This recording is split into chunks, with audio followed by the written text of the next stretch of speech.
Hi Scoots, I'm Inksy, and this cosmic error with wings is a blot. And welcome back to my artwork rework series, where I redo my old artwork but better. Maybe. It's subjective. In this episode, I will be reworking this piece, which, like most of these old pieces, I did when I was about 15-ish years old, which, holy that's like 10 years ago. Oh no. Where's the time? Gone. Oh no. Anyway, time for the sketch. The first thing I wanted to do was play around with the placement of the bird, so I just did a simple sketch of the comp and started placing the bird around. Initially, I put the bird where it was in the old piece, but something felt off about it. Maybe the head is too close to the ear or just doesn't work compositionally. So for the next one, I tried putting it behind the other shoulder, but now I think it just takes up too much space in front of the landscape that I want to put there. This then gave me the idea to try sketching a different bird entirely. So sorry bird, you gotta go. I ended up drawing a bird in flight, as if it were flying out of the scene in the hair, and I liked this comp a lot better since it just felt way more interactive than before. Happy with that, I then sketched out the rest of the comp with the mountains in the hair and a forest extending into the foreground. I also added these little vine thingies at the bottom so that it wasn't just a basic line. Next up is to take the sketch and start doing color tests. For this one I did 3 variations, and right off the bat I think it's safe to say that this one works the best for this piece.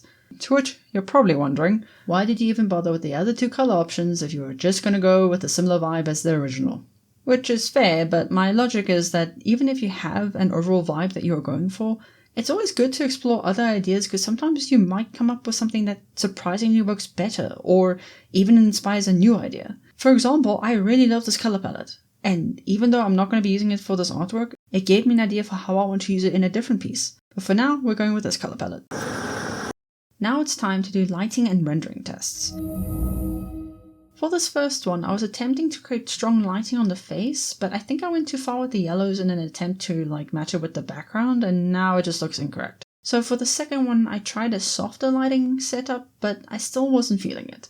It was at this point I realized it was also the composition and the values that were throwing me off. More specifically, these vines down here looked too thin and too scraggly, and the values were overall too similar to each other. To demonstrate, here's what it looks like when I activate the black and white layer.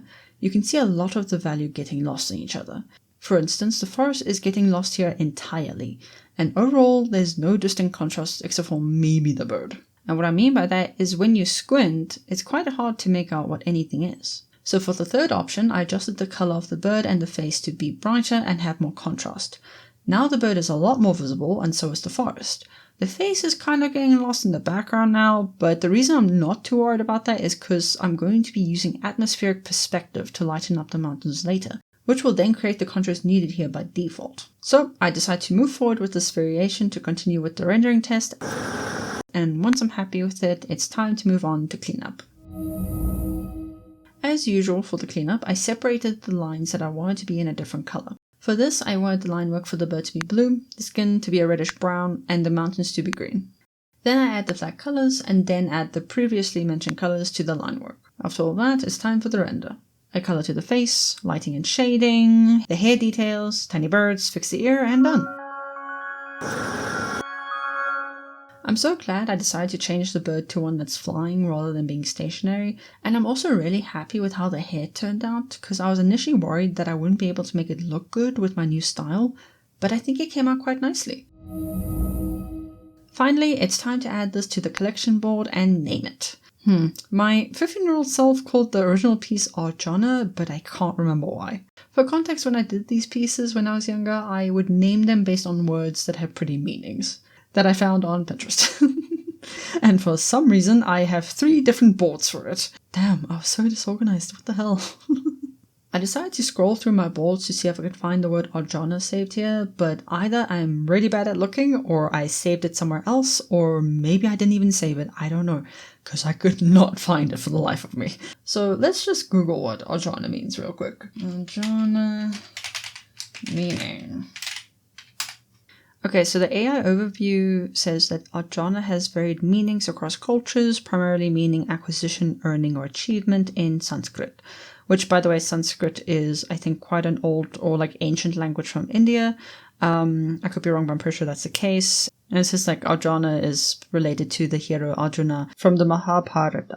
By the way, I'm so sorry if I butchered those pronunciations. I am not good at words. But yeah, that is the AI overview of the meaning. So let me just scroll down a bit to confirm.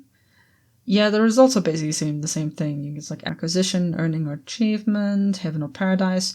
I mean, paradise can work really well with this piece. I will say that. This does definitely give me paradise vibes, which is probably where my 15-year-old brain went as well. But honestly, I'm not sure the name suits this piece otherwise, because I don't see acquisition or noble and virtuous being correlated here. So I'll tell you what, for now, I will use Arjuna as a placeholder name for this piece, because I'm kind of blanking on any alternatives, and you can let me know if I should keep the name as is, or if you guys have a better idea for what it should be. I still want to keep to the same logic though, that the meaning of the name should correlate to the, I guess, like the aesthetic of the piece. So for example, if we're going for the paradise theme, then I would look for names that mean paradise, if that makes sense. But yeah, let's mark this one as done on the rework board. And once again, feel free to let me know which piece you would like me to do next, or if you want to suggest a completely new idea or concept that you think would look cool for a piece like this. With all that being said, I hope you enjoyed, and I'll see you in the next one.